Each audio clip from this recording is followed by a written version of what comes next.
Complete infinitive. अगर आप complete infinitive या एब्सोल्यूट इन्फिनेटिव की बात करते हैं तो जैसा हमने बताया आपको कि टू के साथ मेन वर्ब की फर्स्ट फॉर्म जोड़ोगे तो आपका एब्सोल्यूट इन्फिनेटिव बनेगा। इस पॉइंट में कोई डाउट तो नहीं होना चाहिए। लेकिन अब सवाल ये उठता है कि हम इन्फिनेटिव को बनाते कब हैं। जैसे अब जो क्वेश्चन आपसे पूछता है वो इन्फिनेटिव वर्ब और टेंस वर्ब में कंफ्यूजन करके पूछता है। तो जरा समझो ध्यान से कि कंप्लीट इन्फिनेटिव या एब्सोल्यूट इन्फिनेटिव का जो मोड बनता है ये तब बनता है कि when subject is bound, when subject is highly enforced or inspired to do the work by any external or internal sense। कहने का मतलब ये हो गया कि जो हमारा टेंस वर्ब होता है, जो हमारे 12 के 12 टेंस हैं, जो हमारे टेंस वर्ब होते हैं उसमें जो वर्क होता है वो काफी नॉर्मल वे में होता है, यानी सब्जेक्ट के ऊपर कहीं कोई प्रेशर नहीं होता, कहीं कोई इंस्पिरेशन नहीं होता, कहीं कोई दबाव नहीं होता। लेकिन आप जब इन्फिनेटिव वर्ब में बात करते हो और अब जब आप एब्सोल्यूट या कंप्लीट इन्फिनेटिव की बात करते हो तो एब्सोल्यूट या कंप्लीट इन्फिनेटिव में कुछ ऐसा होता है, कोई ऐसा फैक्टर होता है, कोई ऐसी चीज होती है जो प्रेशर बनाती है, दबाव बनाती है, सब्जेक्ट को मजबूर करती है कि उसे वह काम करना है। ठीक है, तो एक बहुत अच्छा सा डिफरेंट है बेटा। वो डिफरेंस क्या है आपका कंप्लीट इन्फिनेटिव और टेंस इन्फिनेटिव के अंदर, सॉरी टेंस वर्ब के अंदर, कि जो आपका इन्फिनेटिव वर्ब होते हैं that are inspired, that are instructed, that are bound, compelled and forced with a reason, वो किसी कारण के प्रभाव से होते हैं, वो रिजोल्यूशन के प्रभाव से होते हैं कि खुद हमारी इच्छा है कि ऐसा हो जाए, तुमने सोचा कि ऐसा हो जाए, इस कारण से वो आपके जो होते हैं वो एब्सोल्यूट इन्फिनेटिव होते हैं। Tense infinitive, sorry tense verb आपका क्या होता है, उसमें नॉर्मल केस चलते हैं। एग्जाम्पल देखते हैं और समझ में आपके आ जाएगा कि इस तरीके के क्वेश्चंस कैसे आपसे पूछे जाते हैं। ठीक है, चलिए पहला पॉइंट हम बताएं, पहला क्वेश्चन देखते हैं। Mister Verma is doing over time as he was absent for a month। Mr. Verma is doing overtime as he was absent for a month। Mr. Verma overtime कर रहे हैं क्योंकि वो 1 महीने से absent थे। हमने कहा इसमें गलती क्या है, पढ़ने में किसी को कोई गलती नहीं लग रही, बेसिक फर्स्ट क्लास लग रहा है कि अरे इससे बढ़िया तो हो ही नहीं सकता कुछ। लेकिन प्रॉब्लम है, प्रॉब्लम क्या है कि हम अगर यहां आते हैं is doing over time,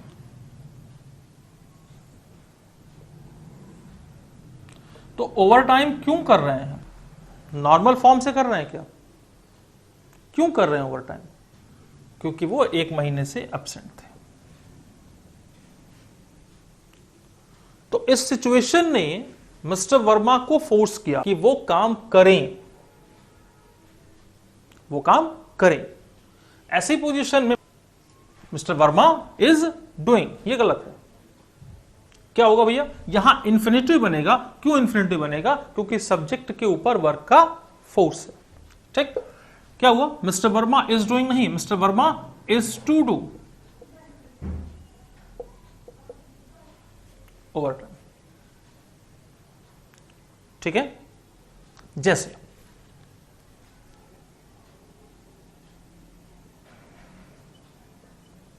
I decided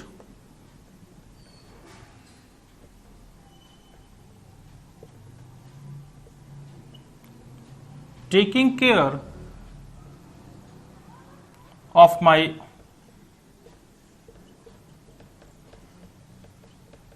old servant as he was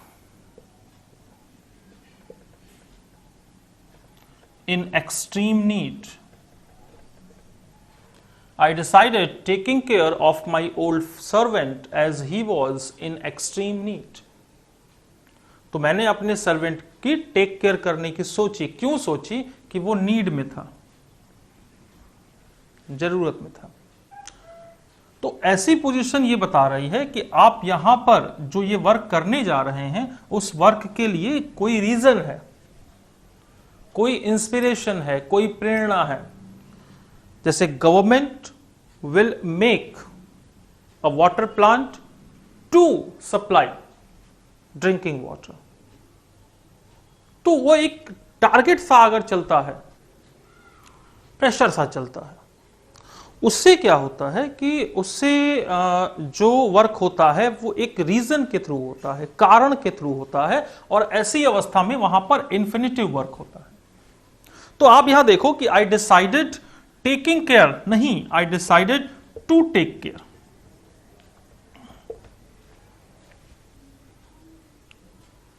ठीक है, बहुत क्लियर सी कहानी है कि जो भी काम हो रहा है उसके पीछे रीजन है। बात समझ में आ रही है?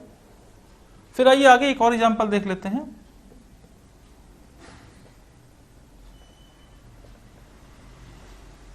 He does nothing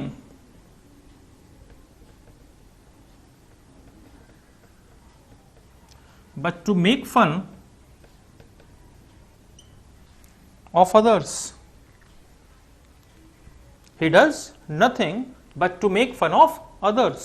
यहां ध्यान दो, he does nothing, ये सिंपल आपका टेंस चल रहा था, but to make fun of others, ये जो to make fun है, to make, ये इन्फिनेटिव वर्ब है।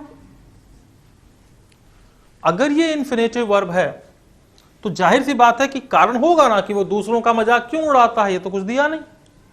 He does nothing और ये make fun, ये दोनों बता रहे हैं कि ये उसका कोई रीजन नहीं है काम का, बल्कि ये उसका नेचर है। और अपने नेचर से अगर कोई काम करता है तो वो जनरल एक्शन होता है। जनरल एक्शन में आपका इन्फिनेटिव बनेगा ही नहीं। ठीक है, तो क्या होगा बच्चे? टेंस बनेगा। टेंस बनेगा तो क्या बनेगा? he does nothing but, to make नहीं, सिंपल प्रेजेंट आ जाइए, but makes fun of others। ये छोटी छोटी छोटी छोटी चीजें हैं।